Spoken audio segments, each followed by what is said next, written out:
Nehal back করছে, মানে আমার তো খুশি হওয়ার কিছু নাই, কারণ আমার সাথে তার কোনো সিকোয়েন্সই হয় নাই।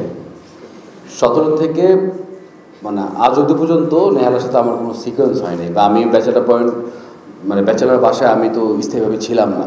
লাভ কার করেছে? কাবিলার। লাভ হয়েছে হাবুর। হাবু আমেরিকা যাওয়ার স্বপ্ন দেখতেছে, পাশাপাশি ভাঙায় খাইতেছে, দেখছি মানে আমরা আগের সিজনগুলোতে দেখছি। আমার কি লাভ? আমি কেন তাকে স্বাগতম জানাবো?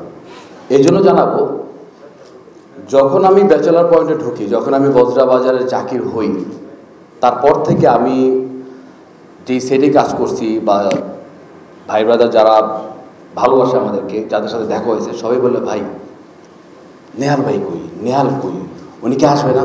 তা আমি তো এটার উত্তরটা আসলে আমি দিতে পারতাম না তখন। আমি বলতাম এটা যে ডিরেক্টর জানে, অনি ভাই জানে।